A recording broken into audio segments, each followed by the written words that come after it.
So here I am. I'm talking about how unprepared I am for the show and trying to run things on my own. And here I am blabbing for at least a good 30 seconds. So thank you for sharing that. This is how good I am at running the show on my own. We'll just edit that out. So I'm running this on my own, is what I was saying to myself clearly. John's going to be on. John can't be on tonight. He's with his family with a little mini vacation. But I do have one person with me, and we might have a few others joining. I do have Phil. He's the one true king. How you doing? There you go. All right. I was looking at the screen. I'm like touching my ear. I'm like, Matt. Nope, I wasn't watching. Nope, not doing it. Oh, what are you gonna do? You know, I literally never run this. John usually runs it, and I kind of just show up. So I know. As soon as we were kind of talking there, all of a sudden I was just looking at him, just like, not hearing sound.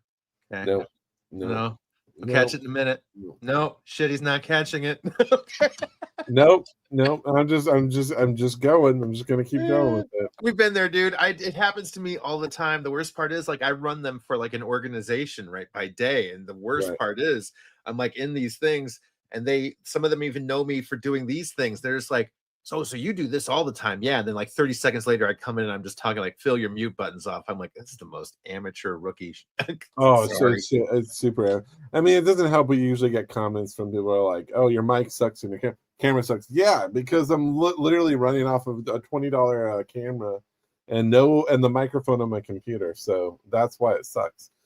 I should invest more into the space and microphones. I'm gonna send you a care package, Matt. I'm gonna send you a care package. You know, hey, we could build a better site, or we could, get a nice little like a little studio set up. I've got a good webcam for you. It'd be better than that, and it's not going to cost you anything. We're good. No, it's all good. It's just one of those things we have to get our act together. So Lando might join tonight. I sent it out to a few people since John was gone. You heeded the call, so I appreciate you joining. I don't know if you guys cover watch price bad penny, man. I just turn up all the time. I'm like the cover price bad penny. I just turn up. No, it's never a bad penny. Never. Well, it depends on your perspective. If you've spoken to my wife, she'd disagree. You're a saint. Come on. Favorite lines. But no, so there's been a lot of discussion, like you were saying. You were talking about the Dallas Fan Expo was most recently in the books, correct? Yeah, it's amazing.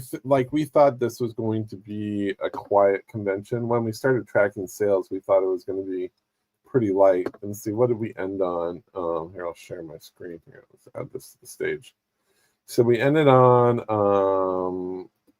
617 variants. Sweet baby Jesus. Now it like to some points, which spurred a lot of conversations. If you go to the filter and you just look, you could kind of see all the publishers here. You could kind of see like, okay, Tidal Wave is 262 of those exclusives. So almost pretty much a little over a third of the variants are theirs. So, it's crazy. I mean, and so that spurred a big conversation with our folks. I know if you guys watch Lando's channel, why am I blanking on it? Holy crap! This is how unprepared I am for everything. What is Lando's channel, so I could properly say the name. Actually, I think I have it on here. Yeah, this is the problem when we know each other's real names. We just keep on using each other's real names. Yeah, I want to say Black Market, but it's like Black Crown, I believe. Here we go. Yeah, it's Black Crown Comics. Yeah, there you go. But not spelled black. It's like black. So Black Crown Comics. You can find them on our content page. We have Cover Price, Near Nirvana, and Black Crown right there. So this show, for if you hadn't watched, and I'm sure a lot of people here watched it last night. Oh, hey, Darren, what's going on? Speaking of, Darren's been the talk of the town. Darren is the head of Tidal Wave here. So it's fascinating just looking at this list, and actually we should have Darren on because it'd be interesting to hear your perspective on this, Darren. I should just send you the link, see if I can do that, because you would be welcome to join. What's his Instagram handle? I can send it if you want. Sure, yeah, just tidal wave. You no obligation. I'm saying it to you now from One True Nerd King, brother. Yeah. No obligation, but yeah, it's an interesting conversation. So a lot of the conversations were around on how many exclusives there were, and people had shared their thoughts on whether they were good variants or bad variants, and all that comes in between. It's an interesting conversation in the space. We had Clutch on last week to talk about variants from a retailer perspective, and he gave his thoughts. Oh, here we go. Lando's coming too. There you go. Here we are. I heard you were trying to pronounce my name, my channel, so I said might as well. Just Lando, hold on. I need to find my intro for you. Here we go. Lando. Yes. Lando. Love it. There you go. Thank you, man. You're pretty good at this YouTube stuff, man. This is just me winging it. This is I don't even know. Yeah, but Phil, what's up, man? Nice to see you. Not much, Brody. How about you? Not much. I won't cut off the conversation. I saw you were just getting into that. No, we were actually touching upon what you guys were talking about yesterday. And Darren, the tidal wave, is actually in the chat, and we extended the offer to come join the show, just because it's interesting to. I would love to. He's been on the other side of this all of a lot of finger pointing at this is what's killing the market, right? Is this overflow of variants. And when we look at our list, and this is what we do for every convention, if you're at the convention and you're selling a book at the convention, you're on the list. It doesn't have to be Fan Expo branded, but most of these books are Fan Expo branded. And I have a lot of conversation. I know you mentioned it yesterday on the show, or Laura mentioned it. We've had talks with folks at Repop, and it's been an interesting conversation with them because we're like, hey, we share this, we collect all your books in one location. It's easy to send it. Could you share it out with all the people attending, or what would it take for us to purchase some that space to do that? And they're like, we don't find it's our job to market what's being sold at the convention. Our job is just to get people in through the door, and then what happens after that is not ours, And so that was a really disappointing perspective.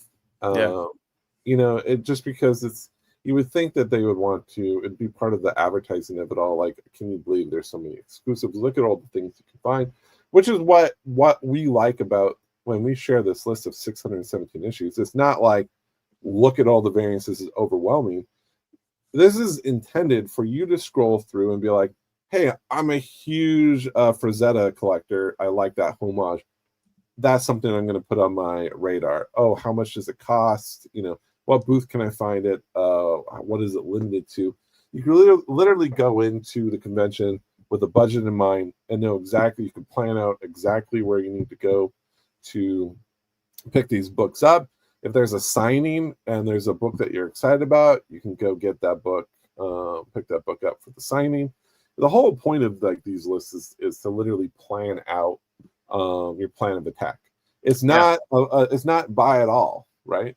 No, for sure, Matt. I was throwing you guys flowers last night, not because we're doing things together, but the reality is you guys do all this hard work to put together this list, and you guys see it, man. 617 different books were available, different prices. So the fact that you guys give everybody the tool to pre-scout what they want to maybe pick up, because could you imagine, guys, there was a time where this didn't exist and we would have to walk the cons to see what was available. You know what I mean? And this is a great tool.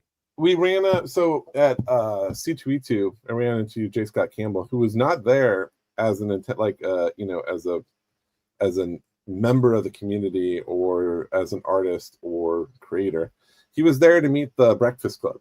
He wanted to, he's a big Molly Ringwald fan, and so he got his picture taken with the cast.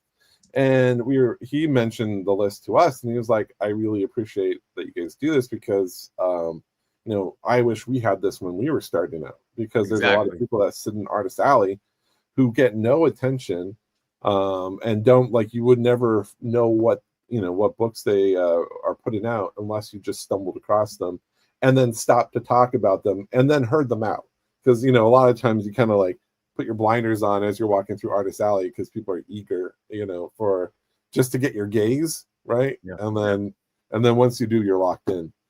But it was, every time we go through this list, and the whole point is there's something for everyone. What kind of turned me, and I'm not going to turn this into a Tidal Wave show, but what turned me onto Tidal Wave was last time when we were at C2E2, Nomos had some books that was Charlie Cox's exclusives, and they also had the Lord of the Rings. I think there was another one. It was Michael Jordan. Yeah. It was the MJ cover. I looked at these covers, and they were probably the most gorgeous covers I've ever seen in my life. And that's honest to God. Like, I've seen a lot of whatever the spot color treatment that they're able to do, whether it was the art style or whatever the artist did to like really, create the work, and then all the treatments that were placed on top of it. There's things that like the other publishers weren't doing. That's kind of what sold me on it. And I know there is this other brand, this other thing, like, people don't like that it's unlicensed, that it's kind of like gone rogue off of, outside of being Marvel proper or whatever license, whoever owns the license proper. Yeah. I don't know. That got me, like, as a collector of covers and a collector of art, like, that sold me. And I know there's a lot of people who have a lot of good perspectives on, on their opinions on, using unlicensed artwork. But I don't know. I mean, Terry said I wanted the Sabrina Carpenter cover. I had a Sabrina Carpenter one in my cart. Oh, and hey, Nomos is on too. Well, controversy helps keep comics relevant for a while too. It also keeps those values up. I mean, it's one of the few things that can always help a book too. So and these print runs aren't huge. I mean, so when you look at the books on these lists, you're looking at some of these are 10, limited to 10 and 3, and of course these are all the different color treatments. But reported, like, everyone who was selling, or from what I heard, had a very good show. Mm-hmm. And even though there's 617 exclusives available at the con, you would think it'd be like, people would be like, what a terrible show, or didn't sell out on my sell my books out at all. I mean, these books sell. So people are buying them. I mean, that's the thing too. And they employ they employ so many people in this hobby that do not have jobs without this. And that's kind of my one thing that always annoys me the most. Like, variants, they're destroying variants are where people start collecting. People people want to start spending money. They spend on nostalgia. They spend on things that they want. Kids buy new comics. Absolutely. No kid woke up and said, I want to go buy AF-15 today. All right. That's something you got to work up into. All right. That's something where it starts. And you start complaining about this. There is no comic book industry. There's no books being sold. And then there's no people buying them. The hobby's dead. I think people need to start getting their heads out of their ass to stop blaming everybody for the market being the market, and stop trying to find somebody that they can be mad at, because the market's this way for everything right now. The market's really interesting right now. Sorry, Landon, what are you going to say? No, I was going to say that pretty much what Phil was saying. It's, kind of dove into this last night, how, everybody's got an opinion about absolutely everything, especially on social media. But as you were saying, Matt, Nomos Comics is here. I didn't have my boots on the ground, but from what I understood, I didn't even know he was going to be here. He was just the one example, because like Nomos's books were the first tidal wave books I picked up. I'm going to get him in here. Hold on a second. I know it. I'm going to call him right now. Yeah, he's going to take over the show. But dude, what I was hearing, like, even Laura was telling us in a group chat. Anthony was there. Bird City Comics was at the con as well, and apparently all the booths were doing very well, man. So, when you factor, like, we'll definitely dive into, some of the perspectives when it comes to the variants, whether it be Tidal Wave, whether it be Dynamite, whether it be whoever. But in theory, guys, if these are selling and they're going to keep coming our way, you know what I mean? There's nothing wrong with that. People get a little offended or whatever it may be, and they're like, hey, these are not comics. Look, to myself, I prefer actual comics. I'm going to be completely transparent with you guys, but that's my way of collecting. I won't judge you if you're going to go pick up a biography. I don't care. You know what I mean? They're each their own. So the average person walking into a con who's not watching YouTube, not doing any of this stuff, they don't care. Kind of what Matt was saying. If they like the art, they're gonna pick it up. There's nothing wrong with it. So it appeals to other, but it crosses too. It crosses, like the Michael Jordan one. I didn't buy that because I was a comic book collector. I bought that because I'm a Michael Jordan fan. All right, exactly. You want to get into a debate with me about Kobe, LeBron, anybody? I'm going MJ. This is rookie card. I had that cover. I grew up watching the Bulls. Absolutely. So you know what? At the end of the day, I gave two shits about, was it a comic or was it not? It could have been a poster for my wall. I got that because I wanted that piece of art. That is 100% it. And I know that my other sports friends, fans that have seen that at work, because I took it in to show a couple of them because we're not far from Chicago. Every single one of them are like, that's fucking amazing. That is gorgeous. I love that. I want it on my wall. They don't collect comic books. They don't give a shit about Spider-Man or Batman or Superman. They cared about that. And that to me is marketing. That's strategy. That's smart because it's bringing people in from other hobbies to see that. So to me, that's great. Matt, I don't have an intro for you. What's up, Noah? It's my boy. What's up, dude? Here, what's going on, guys? Let me see if I can find. What's up, bro? We used to do a show. He's so smart. We used to do a show on Instagram way back in the day on indie comics, and it was better off Red. Better off Red. This is like us. Yeah, this is boy, bro. It's been like 5 or 6 years. I know, man. I know. How you guys doing? All right. Good. So, Nomas, how was the show? How was Fan Expo for you? The show was great. Honestly, it wasn't on our schedule to do, but it was like, hey, go do it. Definitely we need some retailers there, and I actually canceled my Lake Como trip and stood back and got all the covers done and got everything done to be at the show. So it was great. It was a great show. Honestly, I mean, we sold out of everything. We went in there with 16 books and left with 0 books. Well, 16 short boxes and left with 0 boxes. Wow. So it's an interesting conversation. So just to like give people, because we see so much data, we see all these trends. A lot of people, we're coming out of we're 90. A lot of us were 90s collectors. We were born off of 90s quote trash, which is what the 80s and the 70s collectors called us. Was that our books were trash, and now they're all nostalgic and people love them. But as we moved into the 2000s and the 2010s, which were the first 2 decades where the aftermarket was a thing, that's where we had this boom of speculation because Walking Dead, everything was like the next Walking Dead, the next Walking Dead. People were buying up Saga, Manifest Destiny,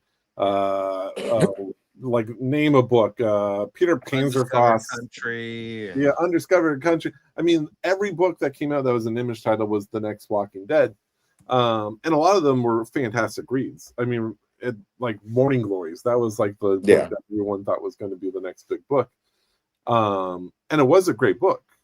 But you moved into this comic speculation market.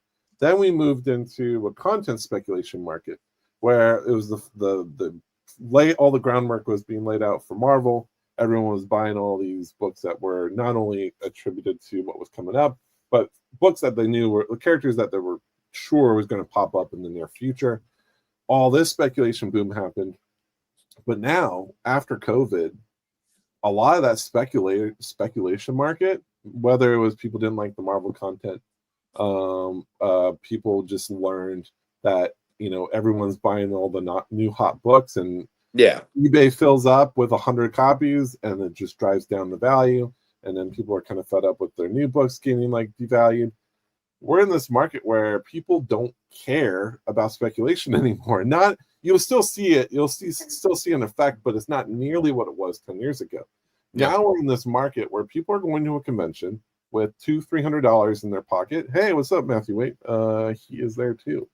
Matthew is a legend. Yes. Appreciate you being here. Matthew, what's up, brother? Guys, so, I don't know. I was gonna say I don't know if you saw Matthew was at the performance center for WWE, man. That was amazing to see. I saw a very nice side profile photo of him. That was very nice. So we're in this market that was a lot of people. You've heard a lot of the conversations over the last 2-3 years of people saying that the market's dead. The market's dead. And I keep telling people it's because you're hyper focusing on Marvel books. And Marvel books did take a big tumble down because of bad content, of frustrated speculators, of speculation not panning out because you would, this character would pop up and you wouldn't see him for 3 years, and those books would deflate in value. So like the speculation market in terms of Marvel kind of bottomed out. So people are like looking at this little hyper focused market because it was the comic book market forever, right? It was like the main thing that people focused on, and the market was dead. But we've been seeing boost in pre-code horror, 90s books, 90s nostalgia, creator first, Scotty Young book, any book that he touches, through whatever book it was across publishers, Jenny Friesen, whatever book she ever created, is up. Like we're seeing all these micro boosts in people just looking for the books that they want to buy. And the side conversation is, well, people are like, hey, why isn't, everyone's reporting that they're not selling as many books, these sellers that have like gold and silver age books. It's like, because people are going to this convention with $200-300 in their pocket, they're looking at what they can afford, and they're buying 10 variants, 10 exclusives. They're going up to Nomas's booth and they're like, well, these are gorgeous, I'm going to buy 3 of those, right? And they're not going to spend that $300 on a low-key silver age. They're going to buy the books that speak to them, whether it's a character, a style of art, whether it's a cover buy, whether it's a story buy, whatever it is, it's this cover that speaks to them. And that's the market we are in. And that's why, this list we are showing today, this employed over 300 plus artists, just to start with. And like, even from that level, you got to support it on just that micro level of like, these are artists working today. And a lot of them, it could be their first works. I've been blabbing for the past 2 minutes, but yeah, what are your thoughts? What do you guys think? Well, let's go down to Nomas first. He's been good and quiet. You know what? It's just I had this conversation yesterday, with a fellow retailer, and I'm like, he's like, hey, he came up, hey, how'd you do, man? I'm like, listen, I'm pretty much gone. I'm done with everything. And he's like, you had a lot of Fame books, and I'm like, you had a lot of Tidal Wave books, and I'm like, yeah, I had that. I had some image book, a Dynamite book, just mix it up.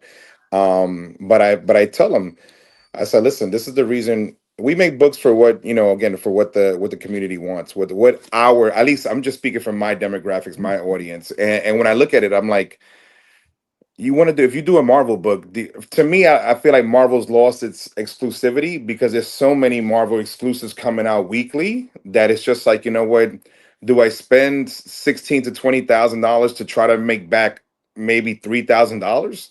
And then you look at DC, we're doing DC books. DC has lowered its minimums to 1,000 as opposed to that 3,000, which it makes it a little bit more affordable, a little bit more less risk, and you can make some good return on it if you get the right artist, right cover. Like, look at Absolute Batman. There was about 40 Absolute Batmans. Every now and then you get that DC title that you can earn some good profit, put out some good covers. And then I went down the list. I said, look at Image. Let's keep praying that James Tynion keeps working out and lives a healthy life. Because you know what? I tell James every time when I see him, brother, keep doing what you do, because honestly, and no disrespect, but if something were ever to happen to you, look at all the titles that exclude that retailers make exclusives for: Department of Truth, Deviant, World Tree, Some Discipline the Children, House of Slaughter, Exhibit, Exquisite Corpse. Now, like Yeah. these are the books. If you look at a lot of the titles that we do from Image, it's all James Tynion titles. Yep. Now you go to Some Discipline, you go to Boom. All they have left now is Some Discipline the Children. That's it. So we asked Clutch this last week. So you both had exclusives at Fan Expo, and I know one of the frustrating things is you sign up to do a book. They probably don't tell you that there's going to be 45 other covers for that book, right? Yeah, we know. I mean, as retailers, we know they don't tell us, but we know everybody's going to jump on it because it's a #1 and it's a Tynion title, so we know it's Do you feel threatened by when there's 45 covers because the sense of competition now goes up? Right, because I mean, this is a different case from Tidal Wave because Tidal Wave, you're able to do small numbers. You know that you're going to do X, Y, and Z. You know it's going to catch attention. You know you're going to sell out because of the small numbers. But when it comes to like a bigger publisher where you have to do a certain allotment, there's a higher pressure to like get your money back. Let alone you know what. But I do it like I mean I'll take for Exquisite Corpse right there. Yeah, there was a lot of them, a lot of Exquisite Corpse exclusives, some great covers. We had 2 of them. We both sold out on them. To answer to your first question, I don't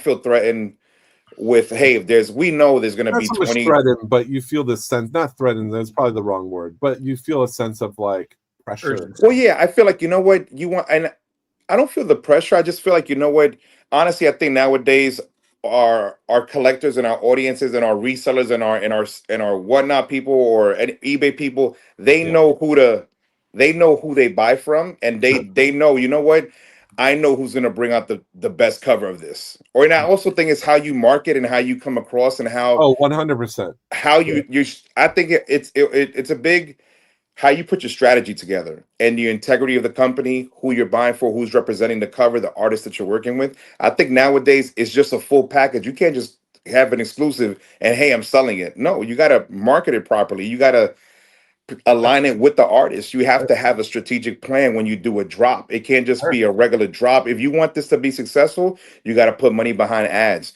You got to make sure that you're at the right convention. You're marketing it the right way. You're promoting it on different channels and different platforms in order for your book to sell. So I think if you have a good strategic plan, you look at anybody who's put out a good, decent cover and it's been promoted the right way, I'm pretty sure they sold through most of their print run.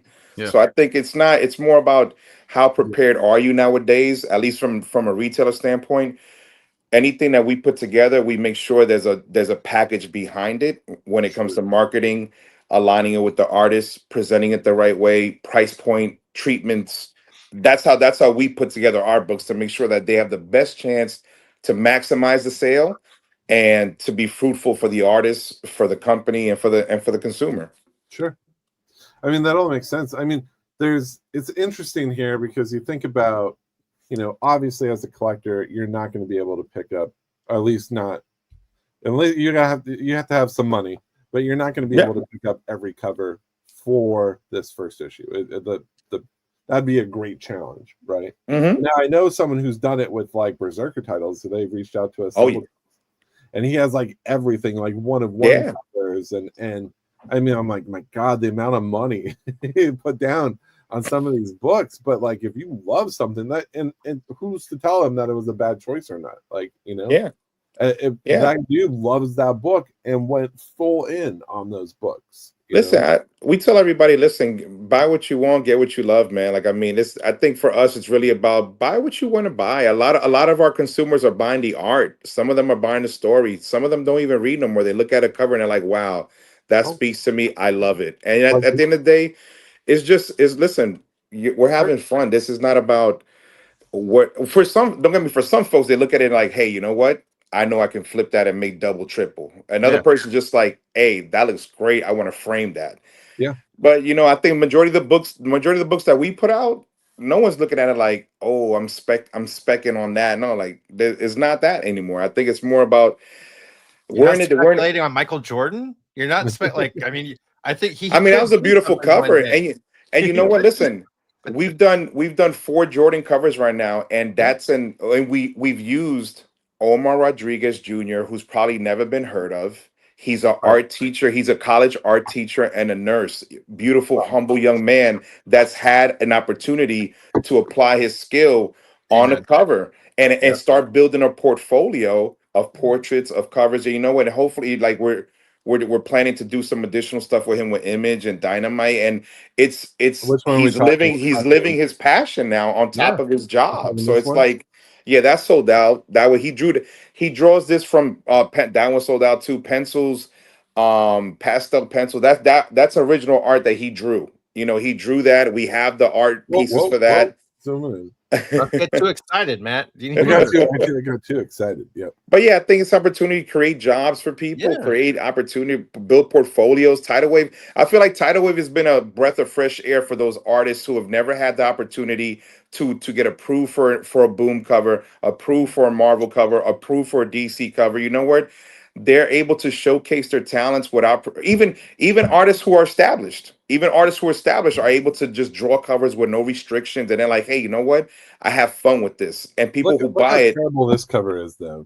Yeah, that cover is just horrible. It's like so bad. It's sold out like in the first day. It's horrible. But some of these books, like when you look at it, like it looks good here, right? But like I imagine like the foil treatment that you did, it just popped. Yeah, that you were so on that book, you were able the board, the surfer and his board is all raised and embossed. You could feel it. Everything pink is all spot foiled. Galactus is like horns and helmets. You can feel it. It's raised. His like light there on his arm, his palm. You can feel it. Like, I mean, it's great, man. I mean, and it's a beautiful book, and I think a lot of people are like, yo, this is beautiful. I love the cover. Thank you so much. Straight from an artist himself, Matthew Wade said those retailers today are given a change to new artists that Marvel and DC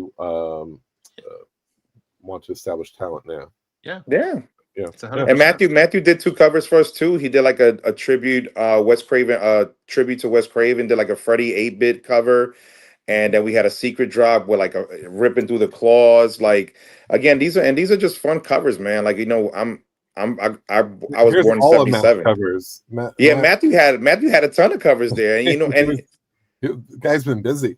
And listen, and you know what? And Matthew's the kindest human being that you could probably meet. And you know, if you need a signature, that was like our secret drop. And I want to see the whole image of Freddy right back there. Yeah, you see his face peeping through, and you could feel all the claws, the rip, and everything was spot filled and embossed and varnished. And again, people like Freddie. Robert Englund's still signing, so I mean, you can get that signed by Robert. You can get that signed by Robert too. You know, and we actually spoke to Robert's agent over the weekend, and we're gonna get a couple of these signed. You know, and he's seen the cover already. He's like, wow, that's cool. You know, so again, I think we're trying to do things that, you know what, again, the people who love the horror, who grew up in the 80s and 90s can relive their youth and enjoy the cover. Not look at it and say, well, I'm not going to make so much money on this, or how am I specking on it? You know, it's just it's fun, man. It's fun art. It's a good opportunity for collectors just to buy what they want and not have to worry about anything else, and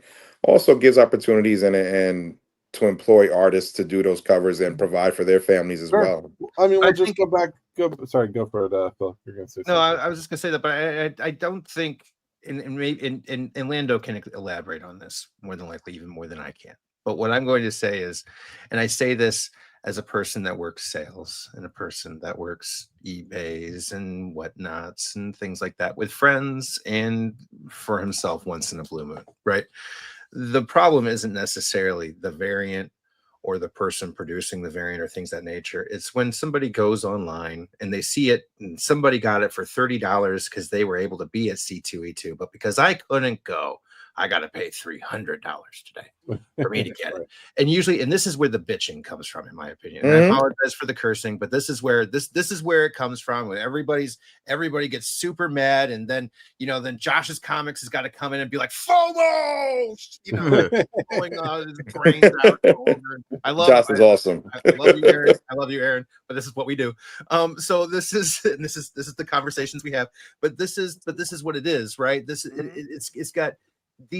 All these things are what's keeping the hobby alive. And I think people are missing the forest from the trees. If you want to be mad about something, okay, it's sold for that. Nice cover. Love it. Though, not every single sale is the record-breaking price.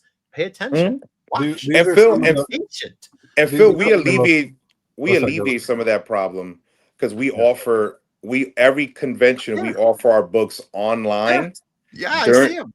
Before the con and during secret drops happen on Saturdays. Yep. At the booth and on the website, on both websites. So you have 3 chances to get the books. But in you a know, limited so again, capacity, so that you still give preferential treatment to the people that go to the, because that's Exactly. a lot of people's problems just is want- that they're like, it's got to be available at the convention. Yep. I just want people to stop complaining about like the people producing the things and start to realize that it's also the person buying it. It's where it's happening on the secondary market that I feel like people are losing their minds over and getting confused as to what is an enemy in this side of the scenario. Thanks, Big Leg. Yeah, he was there at the booth buying some books. Yeah, I'm a big fan of Mr. Leg.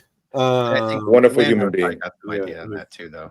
Guys, there's so many points you brought up that I have so much to say about. Go for it. And before you do, I'm just showcasing the most valuable so far. Sales are still trickling in, but the most valuable so far from Fan Expo. So you can just take a look at it as they're talking. Yeah, no, for sure. Go ahead, Lando. But yeah, no, what I was gonna say is there's multiple things. So Phil, you just brought up the fact that people get upset, secondary market, etc. Guys, the way I see it is even if you are paying that much of a premium on the secondary market, hey man, the guy's making the coin, but at the end of the day, look, I live in Canada. If I had to go to Dallas, it was gonna cost me a flight, it was gonna cost me a hotel, it was gonna cost me the ticket, all of that fun jazz. And yeah, I don't mind paying the premium if that's the case. But besides that, you guys hit on several points that are very important, because you mentioned that artists are getting jobs, they're getting all of these things, which are very important, guys. Because Matthew Waite's in the chat and he just said something that's highly important. Marvel, DC, a lot of these people not giving the opportunity to amazing artists. And look at these amazing covers that drop from all of these companies out here, publishers, etc. Now, in my opinion, I think exclusives is a great. I love this, by the way. I love that one. I love that one. Shout out to Get it off my screen because I didn't get one. Me neither. Anybody got a friend with a couple of extra copies? Let us know. I asked him, and he was like, "I'm gonna try to get you. I sold out, but I'm trying to get you." Yeah, but my point being is, via exclusives, whether you love them or hate them, guys, I'm not the biggest exclusive collector, but I've discovered so many great artists via exclusives. And a perfect example, Matt, you and I were talking, you were talking to me earlier today about, the hobby. Is it healthy right now? We look at the top 10 guys, whether we want to admit it or not, it's all new books that are dropping. Nomas was just talking about Exquisite Corpses, right? New comics are doing good. It's holding the number one spot this week on the top 10. Now, you look at the rest of the list, you got Sveta Shubina on there. Where did I hear about Sveta Shubina? Through exclusives, through Bird City. I've never seen Sveta's work prior to that. Pin Apocalypse. You understand? So for me, on that perspective, I have a high appreciation for these exclusives and seeing, the shot at How many people were introduced to Detective Kaiju because of trying to hunt down the Sveta Shubina? Exactly. Amazing artist. I didn't go after it because it was that book. I went after it because it was that artist. 100%. Exactly. Now, one thing you guys have been saying all night so far is covers. Beautiful art. There is a good portion within this hobby of people that do collect solely based on covers. That's the reality. Whether we want to admit it or not, guys, that is facts. I'm a reader. That person. Yeah, I'm a reader. I read my books. I know that feeling. It's like, I don't judge anybody on how they collect. And I see a lot of people, bashing other people like, oh, why are you picking this up just for a cover? What the hell? Yo, if that's what people like, man. Exactly. There's no reason big time collectibles doing something beautiful. We'll just kidding. Giving them a hard time. Like every convention now has this. Yeah. One thing we touched on last night that I found rather interesting though was, there's so many con exclusives, example for Fan Expo Dallas, but there's some of those exclusives that don't even hit the con floor. Yes. And these are just retailers selling them directly via their platforms, whether it be Whatnot, whatever it is. and I feel like that is a discussion for sure. And I saw a lot of people going back and forth, like, yo, why is this considered a Fan Expo Dallas thing? But I show up to Fan Expo Dallas, it doesn't even exist here because it's only on the platform. Those are some things that are a bit touchy. Those are valid. Those are valid. We need to make 100%. Yeah, absolutely. Yeah, those are. I agree, because you know what I mean. As a retailer who sets up, listen, I'm spending overhead for booth, expenses, hotel, and everything. You know what I mean, so I can have my books there, and have them for the people who cannot be there on the website as well. So I mean, that is a conversation. But I mean, you know what? And this is just this is just that was nice. That was real nice. I think Ultra did that thing. It all starts somewhere, though, too. I mean, we were there back before you were with Captured, when you were kind of doing your own thing. But I remember even Bird City. I remember Bird City walking through with a wagon with all their exclusives on it because they couldn't get a booth. Yeah, you're right. I think it was San Diego or New York, one of them. But God, love Laura, love Anthony, love everybody. But I mean, some people have to. This is just it, guys. I did that on my first year in San Diego. I had my books. I had my books with me. I was a mobile booth. You were. I remember. That's where we met. My first year at San Diego, I was walking around like, yeah, I got this. I'm right here. Meet me right here. So this was an interesting, like, Shikari's been known for doing the Power Hour stuff, right? A very adult books. This is his first mainstream book, and it's beautiful. And like, this is Starlight, and I was like, legs in the channel here. I was like, this is like the only book I requested. I was like, this is my first Shikari book. Don't judge me, but like, this cover's amazing, and I gotta have the first breakthrough to mainstream cover for it, I mean, like, the thing is, you'll see, like, none of most of these covers are amazingly good, Yeah. It's like, it's not just Tidal Wave, but it's like everything across the board, like everyone. But Matt, that was a topic last night, and I do see a lot of people going for Tidal Wave, saying, hey, Tidal Wave prints so many covers, etc., and all that jazz. But at the end of the day, how many times have we seen The Boys reprinted or many other titles? It doesn't end there. In my opinion, exclusives are happening across the board, whether it be Tidal Wave, whether it be anybody. If you feel like if it's an oversaturation, look, I think that's more intimidating to the actual people setting up at the shop who are making the exclusive.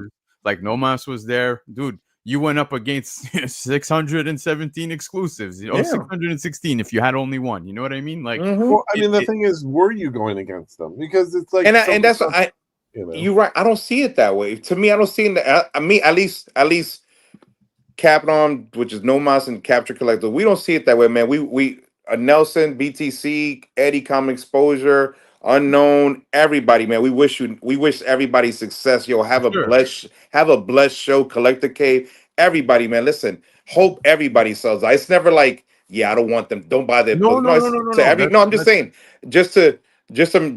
I don't think none of those retailers are even thinking that way. I think we approach every show. Hey guys, we always see each other. Listen, have a great show, man. Hope you crush it. Hope you sell everything out. And that's our goal. But back to your point, you know what? As a consumer, you buy what you want. Just because there's 684 exclusive, whatever, you want to buy 2 of those, then you buy whatever you want and be happy with it. And that's it. I mean, Darren said Shikari did the cover of Stormy Daniels, but nice. Shikari doing Stormy Daniels. That's I mean, I was gonna say something, but I won't say it. But no, still in line with the Power Hour stuff. That's a little too close. That's really you can say it's mainstream, but it's Stormy Daniels and Shikari, and it's like But no, man. What I was trying to get at is like, yes, you wish everybody well. Everybody's friends within the community. I know how the exclusives games work. You're exchanging stuff and stuff like that. But my point being is, at the end of the day, you've got money in the game here. You understand? Absolutely, 1,000%. And Darren wants me to read the Stormy Daniels book, so I'll have to, and which I'll have to explain to my wife. It's just for research. Yeah. Did we use that excuse for Playboys? But he says there's no nudity, which is like, I like my Stormy Daniels clean and so straightforward. Sorry. Like, I don't think we can get Stormy Daniels clean. But anyways, Yeah. my point being, Lando's crazy. my point being is, you know, you wish well to everybody, but at the end of the day, you got money in the game. It is overwhelming when you see this many exclusives, because it's like, damn, I hope I sell out. You know what I mean? So you're seeing some of these limited print runs being a bit lower. So that, to me, as a retailer perspective or somebody who's set up at the con, could seem a bit intimidating. But besides that, guys, like I was saying, you know, a lot of cover talk is what we're hearing here, and there is a market for that. Is it keeping the hobby alive? No, there's a lot that's keeping the hobby alive, guys. The literal main thing that's keeping box office alive is being driven by comics, if you want to know the truth, right? I think for the last 10 years, I agree with you. comics has been the main drive, but speculation and all of that stuff aside, Matt, we can go on forever about that. But I read comics. I ain't gonna trash somebody who's gonna pick up something because it's a cover grab or whatever it is, and I see a lot of that happen online. That's unfortunate. But what is very important about what I'm seeing here with the amount of exclusives available, like Matthew Waite was saying in the chat, man, it's keeping a lot of these people, afloat. A lot of people getting known via exclusives, and that I have a high appreciation for. Yeah. Well, also, and there's also it's important to note that there's a lot of books that have cover buys, but then there's a lot of books like, I don't know, my favorite book of the past couple of years was Beneath the Trees Where Nobody Sees. Yes, I was buying up a lot of those books because I was both a fan of the book and a fan of the covers, but I was buying the covers because I was a fan of the book, not because I loved the covers were like my favorite thing in the world. It was the sequel's on FOC right now. Don't forget. No, I know. I'm super pumped. I'm so excited about that book. Like even Exquisite Corpses that had a ton of things out there. That's why I have all the covers of that I have too. Because Tinian, I'm a horror. Like I love Tinian. What was your favorite cover? What's your favorite cover, Phil? I'm still still a little starstruck by Frizen, but that's just. Are we talking about the exclusives? What? The bubble gum exclusives? Because if it's the exclusives, I'm going with the Ivan Tao right there. Like that one is just stunning. The Ivan Tao. Yeah, that was beautiful. That's beautiful. Yes. Yeah. And Jay Lee is pretty dope though too, right there. Mm-hmm. I mean, that's the thing. It's like you can go through these books, and I mean, when you have this many, there's always one that like just will shoot out past the rest. There will be one that everyone and their mother wants suddenly, and you'll see if this ever gets optioned, then there's of course these will all, a lot of these will then pick up even more. I mean, we're doing one for each. The first 13 issues, we're doing every issue. So, I mean, So I mean, like that's the thing. How long do these go for? Because what was it? Well, the first 13 issues are the first arc. So James has the first 13 issues already written, and that's gonna go through 1 through 13, where all the characters and everything. So the first 13 are good, already done. Ooh, look at this Tula cover. I might have to get that one. I'm a big, huge Tula fan. Tula, amazing. That was a stealth cover. That was a stealth cover for issue 2. Yeah. Mm-hmm. Yeah. So is Matthew Waite saying that he did a cover for Exquisite Corpses? Because I didn't see it. If that's the case, yeah, he did. He did one for Trolls Comics, I believe. Yeah, he did one. We'll go back to it. Mm-hmm. Yeah, I want to see it. Because Matthew Waite knows the way to my heart, man. He hits me with video games, nostalgia, 8 bits. So the way I'm going to go back to the core series, and then you can go into the filtering. So then I could just type in Wait. Let's see what we got. Oh wait, did I miss? Did I not do that right? Oh, I didn't turn on variants. No. There we go. There you go. Yep. Yeah. Oh, that's amazing. I didn't even know he did this. So yeah. Really nice. Good job, man. So I mean, the thing is, like, you choose your favorite artist, you choose your favorite, I mean, you're not obviously no one's buying every single one of his covers, but I mean, someone might. But that's the thing, is you choose your favorite. And I mean, that's the other thing we were talking about, Lando, is so we were in a market that was very impatient. They would buy a book and expect it to go up in value instantly, like the next day or two. Yep. Thanks to COVID, yes. Right. Day trading. But when we were collectors, we were like, we would literally we were buying Spawn with the joke that we were going to put our kids through college. So we had a 30-40 year plan on Spawn number 1. That was a joke. Yeah. Well, my favorite joke is I missed out on Spawn 1 when I was a kid, and I had to pay $20 for it, like $20 for it, like a month after it came out. And my joke is that it took me 25 years to get that value back. 90s money, $20. 90s 20. Yeah.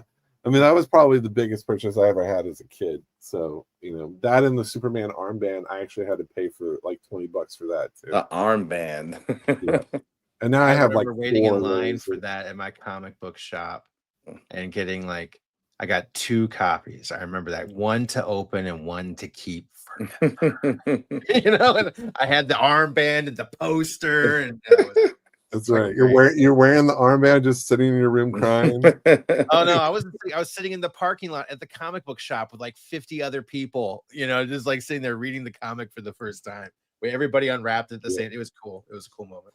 And I mean, it was funny back then. Like, you would only hear about the variants through word of mouth. So, like, as a kid, I didn't know that there was a platinum edition until 15 years later, at least. And like, there was at the time where when Dynamic Forces used to send out a paper ad, and I don't know how you got them, but one kid in our school had one, and there was a glow in the dark Max #1, and I was just like, how what do I need to do to get this book? So the itch of variants like goes all the way back to to back then. I mean, people forget that the point of like a lot of the incentives for stores to order more, they were never designed to be premium product, but I mean, they are to the store, but I mean, now they are. Yeah. So I don't know. Everybody's collection special. Everybody's got their own little thing that they like and that they're after. That to me is just kind of like, do you like a little extra salt on your mashed potatoes? Maybe you do. Maybe you like a lot of J. Scott Campbell. Maybe you don't. Everybody's got their things in their collection. That's why it's their fucking collection, right? Not yours. I mean, if you walked into a shop, what are you picking up on this top 10 here? Would you pick up anything from the top 10 at current market prices? Are we going in a row here? No. I mean, you can just throw it out. Like, I'm always one of those. If it gets way past $5, I'm out. For me, so you're out of the whole list, is what you're saying. Yeah, pretty much in this whole list, I'm out. Like, and I would like, because even like, I want this. I would love to have this Detective Kaiju. I'm not going to pay $230 for that. No way. Yeah, but I'm cheap. I'm super cheap. So, but it just came out though too. We also know that if we wait a little while too, somebody's going to be happy to part with it for a little bit. This is just where it just kind of turns into, and like Aaron has said before, like FOMO, where he's like, oh my god, I got to get it still right now, even though it just came out yesterday. I'm going to pay too much for it. That's where it sometimes can happen. But in my opinion, at the same time, too, a little patience. It takes one person. Yeah. I think, was it Matt? You're the one that told me it takes like anybody can be the highest sale or something like that. But it's just how desperate you kind of get for it. It doesn't mean that that's what they're all worth. Well, it's important to remember, and people think that the top 10 is a list of things to buy, and we always say it's a list of things to not buy, but want. Yeah. But because you kind of already missed the boat. If they're going for these prices, you kind of missed out. But watch it, because what always happens, we do these weekly reflectives. They come out every Wednesday. If you don't read them, please read them, because they're really important lessons. We'll share the content page. But we'll go through what was on our top 10 list a year ago, 2 years ago, 3 years ago, 4 years ago, and we'll go through the list and see how they're doing today. And lo and behold, a lot of the stuff from 2 years ago aren't doing too great, because there's still so many copies of that book sitting in the aftermarket.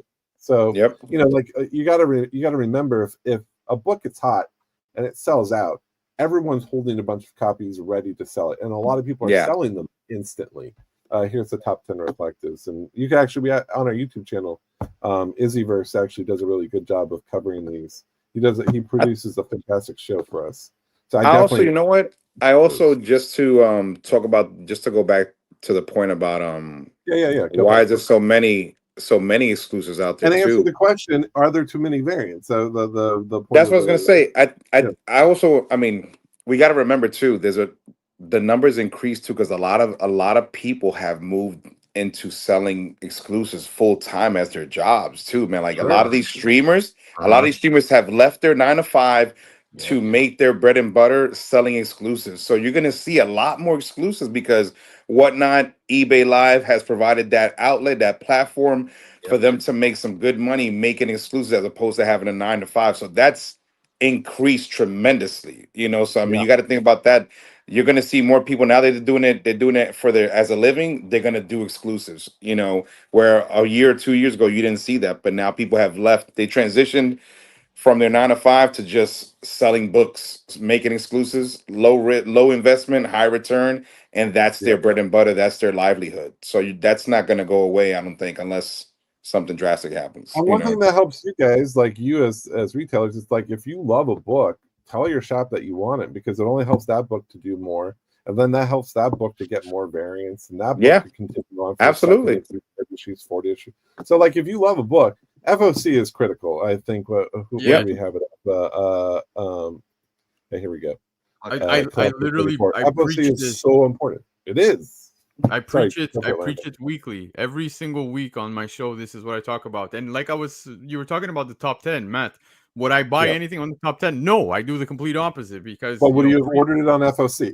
Yeah, exactly. Most of the books that you're seeing on the list are basically books that are available at cover price and even at a discount because most shops, if you're pre-ordering, give you a discount. So take advantage of that. You know what I mean? You have nothing to lose.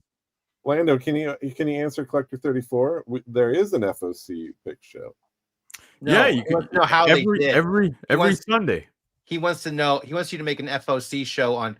Okay, I picked this in the FOC, and now it's being sold on this on cover price. He wants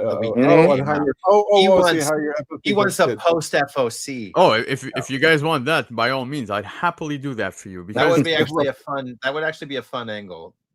I mean, you can see FOC from yesterday, from this past Monday. There's 335 issues to look through.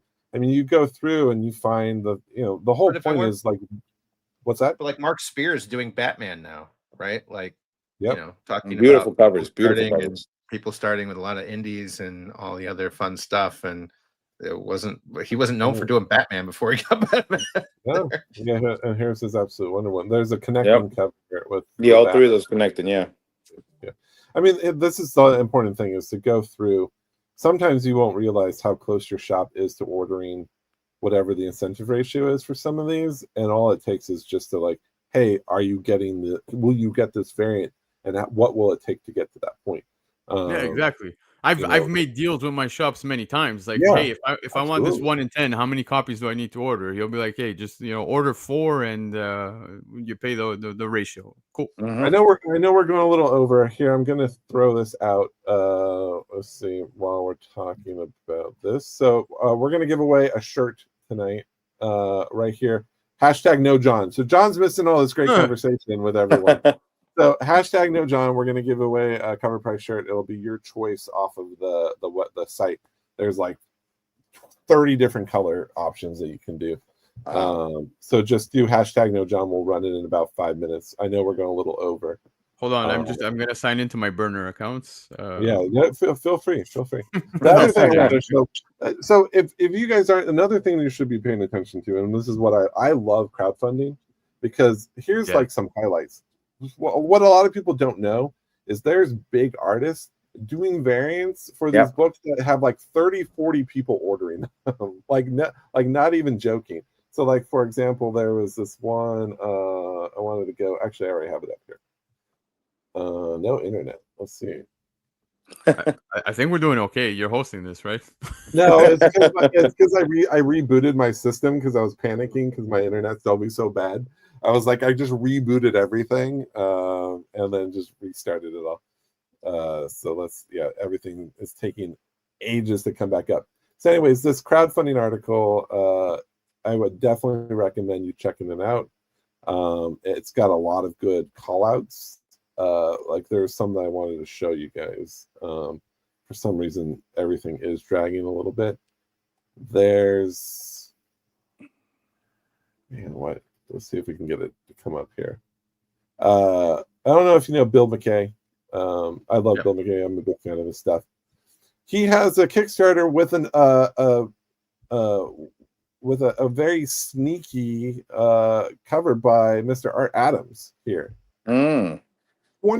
This Art Adams cover, and there's only 48 people who have ordered that book, which is fantastic deal. And then you go, there's Son Mendoza has a cover. Son Kaminaki has a cover. Simon Bisley has a cover. Like, this thing's just packed full of Kendrick Lamar, Lyrics Lee, lyrics. Wow. Malfo. You got like Zora. And then here's another thing. You got Ali Garza. Here's a Zerdy for $22. Yeah. Can we take the comment off? No Mas. I haven't seen No Mas in a while. I was gonna say. I'm here. What was the comment? No, take it out. Down. Unselected. That way we can see No Mas is here. He said the comments blocking my face. Okay, sorry. Just click any comment and then click that. There you go. I'm like, this is my Matt. Next time, if John's not here, have me Orlando drive for you. Yeah, these are probably good points. We'll do the driving. I was like, yeah. Poor guy. I need like code words, like pineapple. And so I definitely check out this. We do these, and here's a Suspiria. Suspiria is amazing. So and she does. There's a VHS variant for that book and a regular variant for that book. And there's a Steve Rude Kickstarter if you're a Steve Rude fan, and of course, as everyone should be. There's a lot of good options in crowdfunding too, because you can get some really low print stuff. So pay attention to these 100%. Like I think you're saying that, I was gonna say prime example. We're all seeing some pop kill love right now, but that was available as a Kickstarter back in time. Adam Hughes had an amazing cover. Absolutely. And everybody's all surprised until you stop paying attention. Well, it's you look at some of these, like for example, you go down to the Zerdy. I'm not trying to sell this Kickstarter. I was just surprised how packed it was with talent. 6 people have bought into the Nathan Zerdy cover. Crazy. 6. Like, I mean, and Zerdy's covers are super popular right now. So it's, again, these are, you can say you hate variants, but there's so much. It was so hard for me not to spend $500 on this Kickstarter, and I had to be like, I'm a Art Adams fan, so I had to buy one. So I bought one of that, and I bought a Zerdy. Can I ask a question?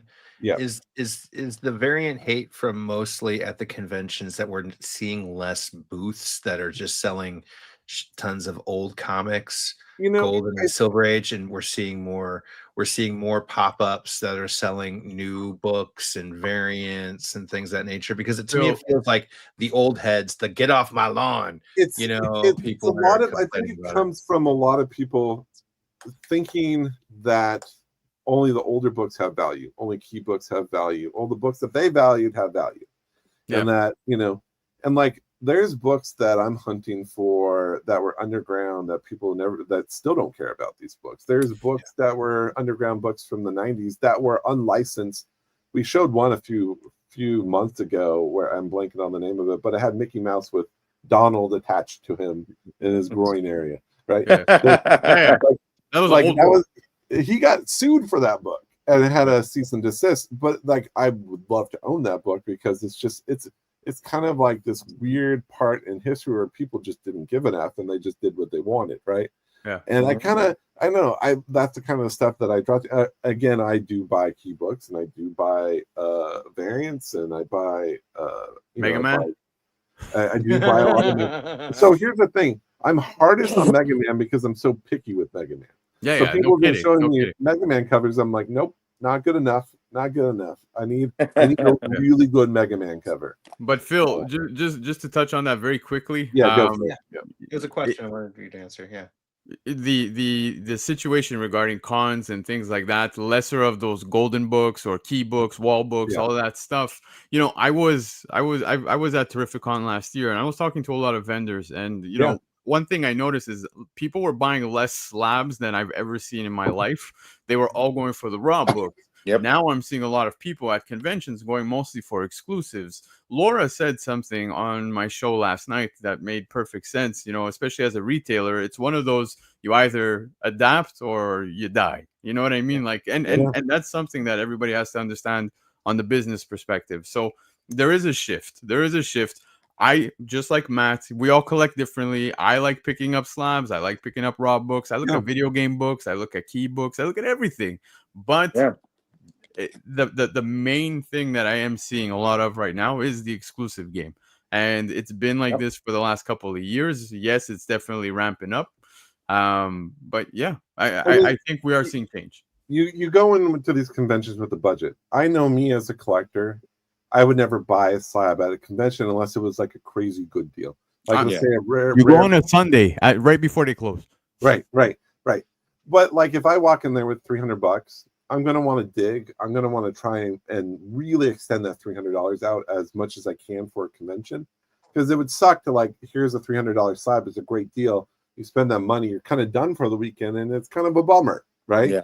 And then you spend money that you weren't supposed to spend, and then you get in trouble.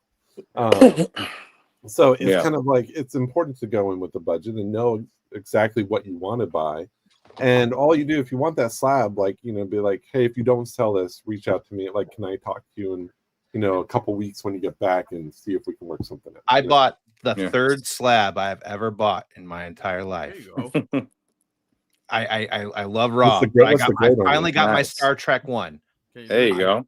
Finally got, and it was a great deal. And I hate picking up slab books, and all I want to do is crack it and open it and touch it. All I want to do is that, but at the same time, too, this is the way I bought it. This is the way I'm going to keep it.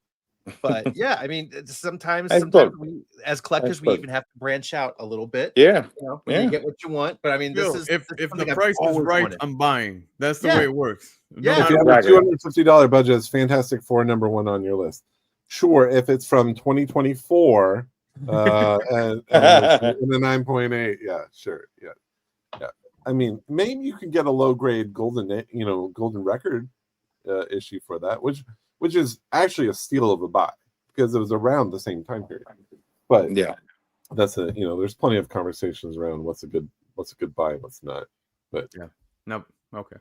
Anywho, look at yeah.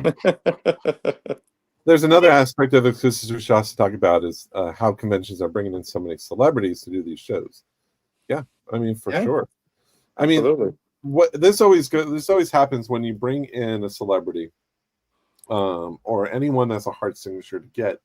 Those books go for premium at the show because they sell out instantly for people looking for anything with them. Anything with them on the cover or even mentions their name. Or even looks like the character, you'll see a boost in those books. They'll sell out and they'll race over and try to get those signed because you want something attributed to that person, to that name. Yep. Even if it's like if Robert Englund is there, you're going to be like, how can I find a Freddy book? You're going to have to go back to 1986 to find the Marvel Spotlight, Freddy, Nightmare on Elm Street comic, which is it's going to be hard to find a high grade copy. But hey, if there's some Fame books there, and those covers are cool, you're going to be like, this is perfect. This is all I need. Right? Exactly. We're all expecting Darren to bring in Robert Downey Jr. for New York Comic Con, is what we're saying. Exactly. I'm going to be chasing Michael Jordan around a golf course trying to get my.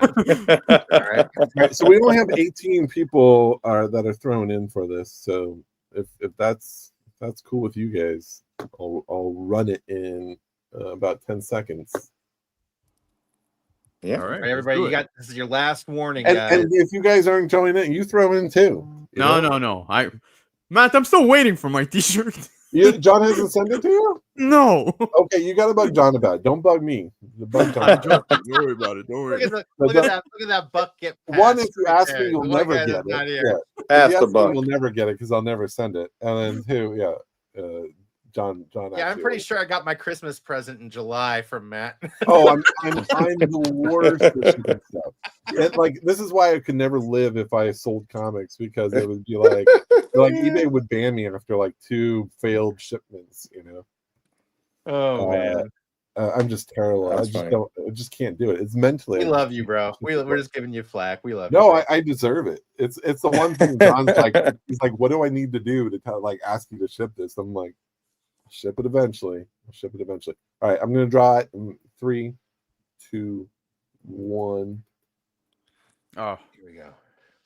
Yeah, I entered. I didn't care. I would get my drumsticks, but Oh, I passed you real quick. There we go. I like that. I like donuts. Me too. Missed it by that much. Yeah. You know, that name says so much about that person, and it also keeps it very mysterious too. Is that a jelly donut for the logo? I like donuts too. It looks like sprinkles, and it looks like sprinkles. There's a green one. Okay. Yeah. I don't know if I like donuts. If you're here, reach out to us, either Matt@coverprice.com, just send me an email, or reach out to us on Instagram. Whatever you. Because if you don't, Lando's in line for your shirt. That's right. He's calling. Anywho, no, I appreciate you guys being on. Again, we were talking to Clutch about this on last week's show, and it's a never-ending conversation about we didn't even tap into how important variants are to the whole ecosystem of collecting comics. This is one of the few, if not the only, medium in print to exist, let alone flourish, right? Yeah. And it's all attributed to these books being worth something, whether it's what you paid for or dollar, or if it goes up exponentially. It's the reason why we still buy these physical books. One, we like the we like the feeling of physical books, but this should have been eaten up by a digital market, 15 years ago. Yeah, and it's still thriving and flourishing. And I mean, it goes to show, again, you can say there's too many variants, but that where is it? That 300 to 600 and something variants for this is a testament to how healthy the market is. And that Nomas, you're coming and be like, oh, what a crap show. I didn't sell at half my books. No, you're coming back and you're like, it was great.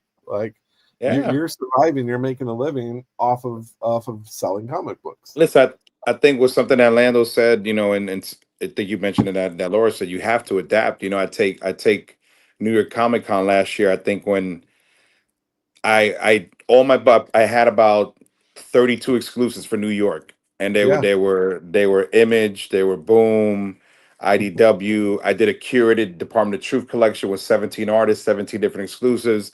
And listen, you know what?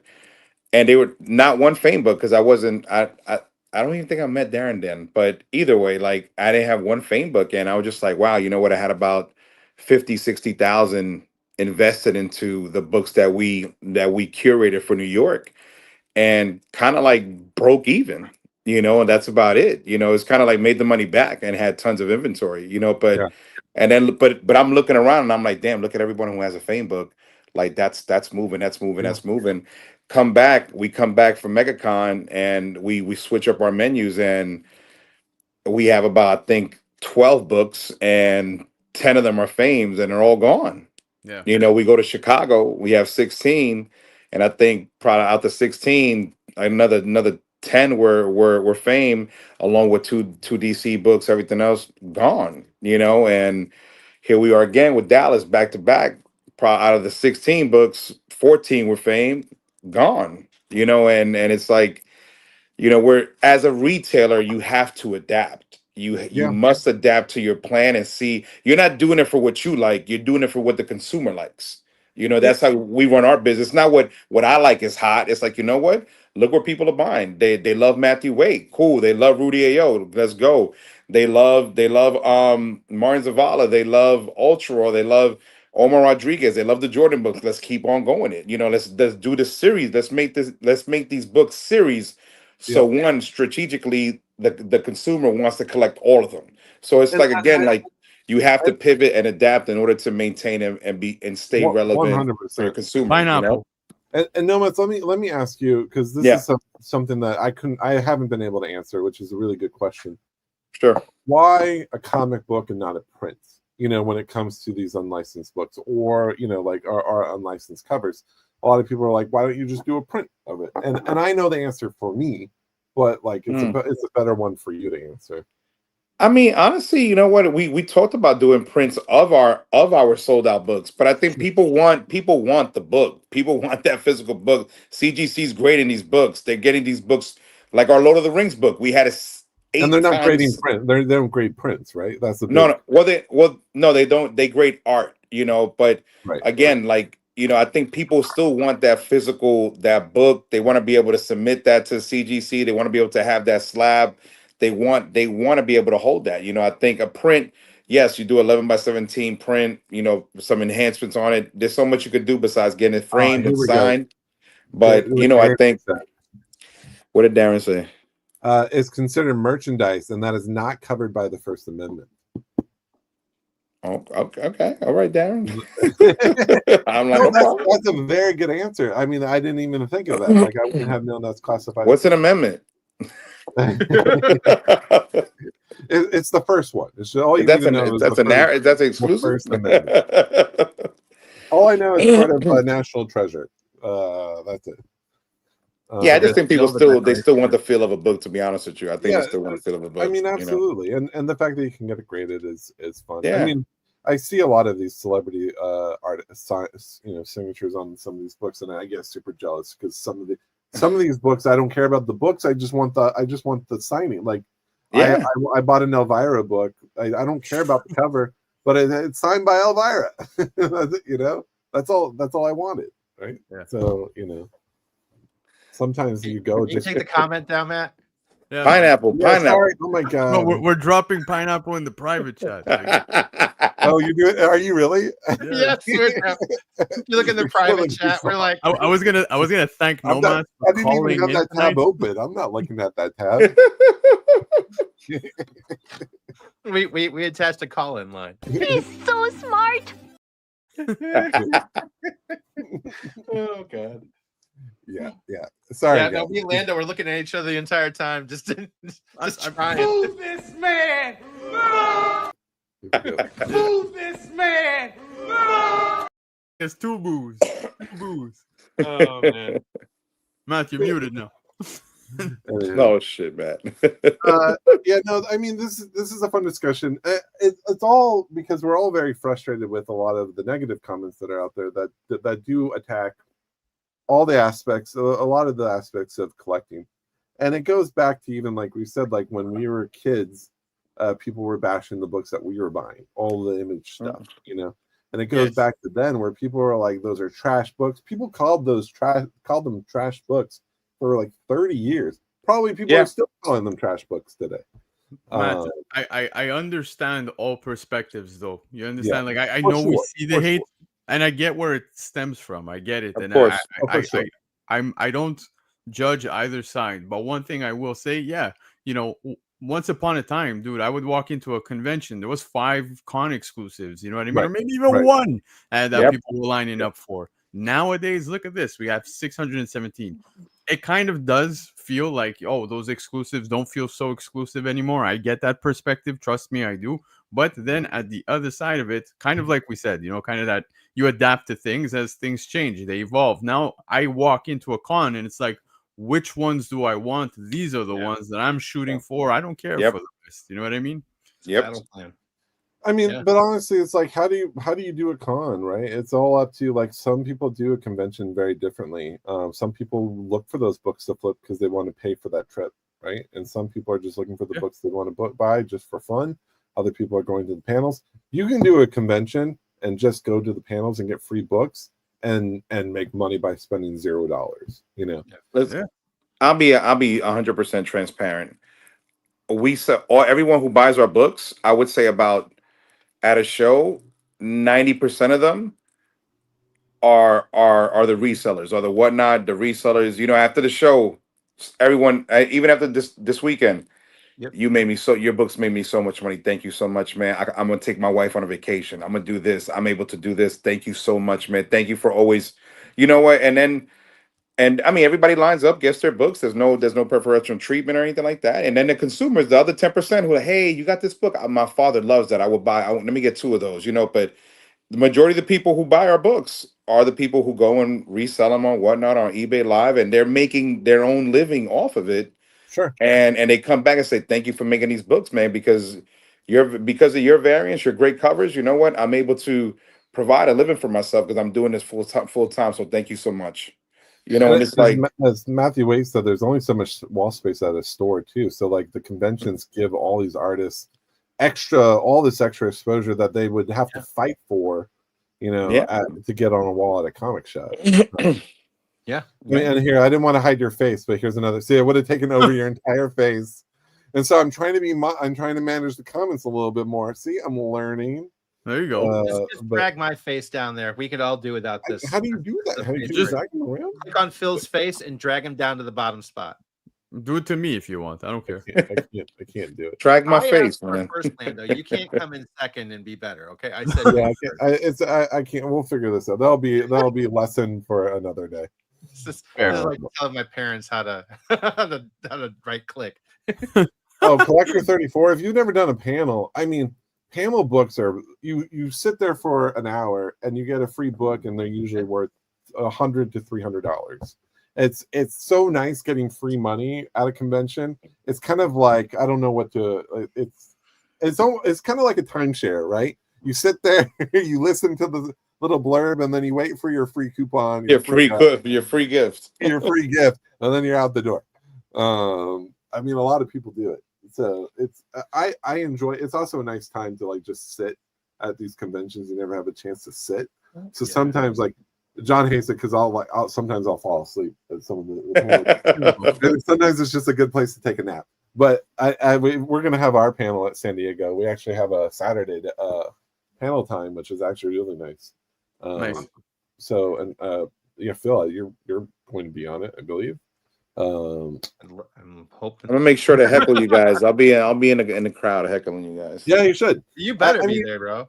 I will. We expect San Diego to hit like over 1,000 to be the first convention ever to hit over 1,000 exclusives.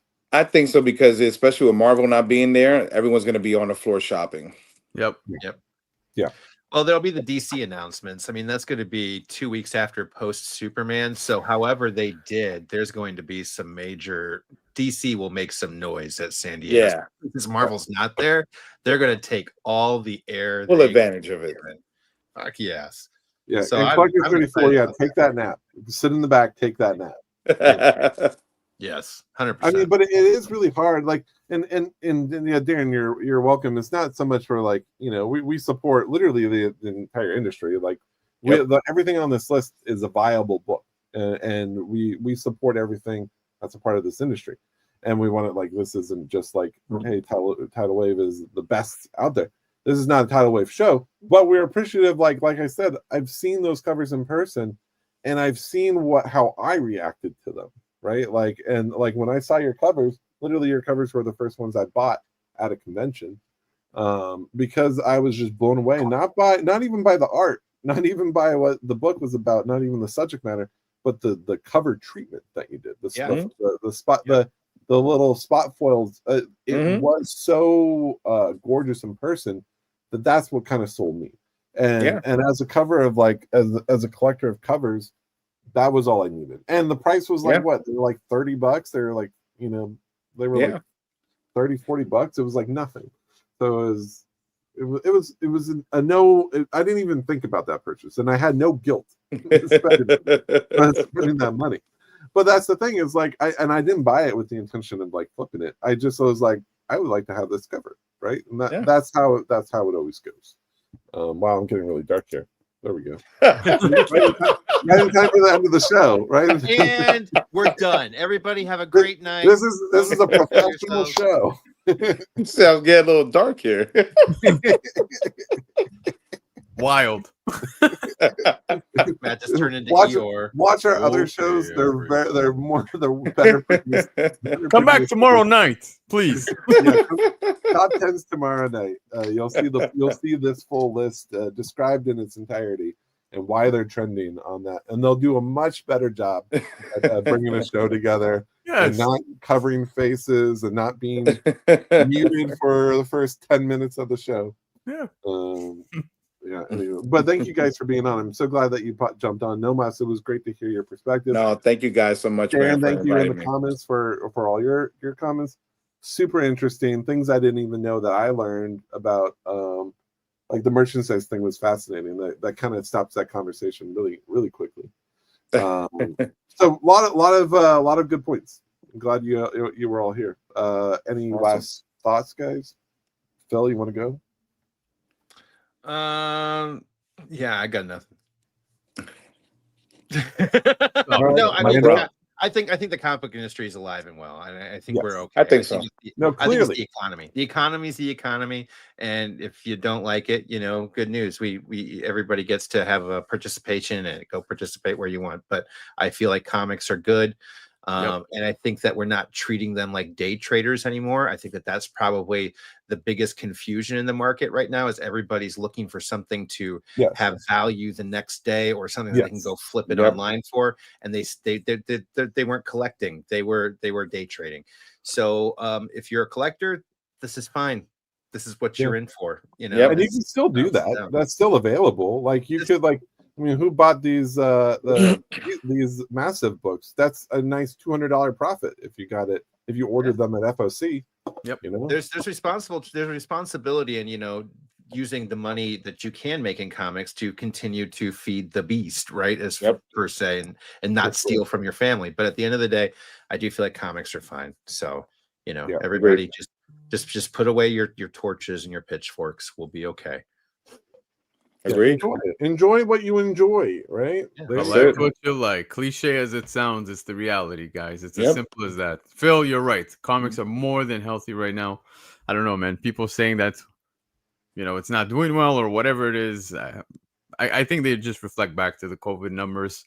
And I think that's what they're expecting, the immediate profit. I myself am loving the fact that the more people say it's dead, I will continue to buy all the new books dropping, and then you guys can come back and buy them in 5-10 years. That's the way I see it, because that's the reality. People are just snubbing things for no reason, guys, and it's terrible, absolutely terrible. There's so much great content. Whether you're a cover lover, you love reading, now is an amazing time to be a reader. Lots of great stuff coming out. Top 10s, you see it. It's all new books. Yeah. I'm loving the hobby as it is right now. I don't know about anyone else, but I'm digging it. Look at the top 10. It's like it's something for everyone. There's books based off books there's a book that was based off of dog bone. You could have bought dog biscuits and it came with a comic book. Yeah. Good marketing. Great marketing. Excellent I bought marketing. one. I have a box of dog bones. No, what are your thoughts and what do you got coming up? Listen, I echo everyone's sentiments here. I think the comic industry is well. I think again, let's make it fun, man. I mean, buy what you want. I think collect what you love and keep having fun. And you know what? Everybody, we can respect everybody's opinion. Everyone is entitled to their opinion, and when no judgment gets passed on any view or any position that you have in comics when it comes to exclusives or variants. Just again, enjoy what you do. And for us, we'll be up at Heroes Con in about 3 weeks. So it's nonstop. We'll be there. And just gonna have a great show too. So how many exclusives are you bringing to that? Probably like 5. That's about it. Nothing crazy. Probably about 5. That's a show I don't think we're tracking in terms of exclusives because there's not that many. All right, good. 22 on deck. Cover price would be like cover price would be like Heroes Con. There was about 103, and Nomos was the only one there. it was the Tidal Wave Con is what they'll call it. No, we have a nice a Harley Quinn 51 by Jenny Frizen that we're collaborating on, and she picked one of hers. She was like, you know what? My favorite cover was the one with the 2 wolves or the dogs. She's standing in the middle. So she was like, I want to do that one over. I said, let's do it. So we did it on a nice pink foil. So it's pink. And it's like another bubblegum theme, like from her Exquisite Corpse. So that's on pre-order. So we'll have that there at the show. So I mean, super excited. We'll have a Michael Jordan in a Tar Heel uniform by Omar Rodriguez due to his Carolina. So we'll have the next series on that. We'll have the second part of the Fantastic Four series. Martin Zavala did the Doom, so we'll have the second piece to that, the second out of 4, which is going to be the Fantastic Four family. So if you guys like that cover, the next cover to that series is coming up. So we'll have fun with it. to answer collectors, there was Dynamite has an FO Thundercats Powerpuff Girl book. So if you're a fan of those two brands, There's the Wait, crossover. there's a crossover, a there's a Powerpuff Girls crossover Thundercats? Thundercats Powerpuff comic. Yeah, yeah. So that's on new release. No, it was FOC last week. Okay. So not FOC for this past Monday, but FOC last week. I mean, Dynamite's doing some fun stuff with the licensed stuff. they're doing things by the book, but not that it's not by the book, but yeah. I should just stop talking because I'm sure I'm going to get myself in the corner. The comics are fine. Buy what you like. All right, well, just that's it. All right. Thanks, guys, for joining. I appreciate it. Matt, you're awesome, man. Yeah, I'm going to stop running the show by myself. Hopefully, next week we'll have John back, and it'll be a little Next more. week, John gets you help. Apologies to everyone watching. But thank you guys for joining. It was fun. It was fun. Thank you, man. Thank you, Phil. Thank you, Lando. Thank you, guys. Good It's a seeing you, pleasure. Brody. All right, Always, thanks, man. Thanks, Phil. Take care. All right, here we go. Let's do the right video here.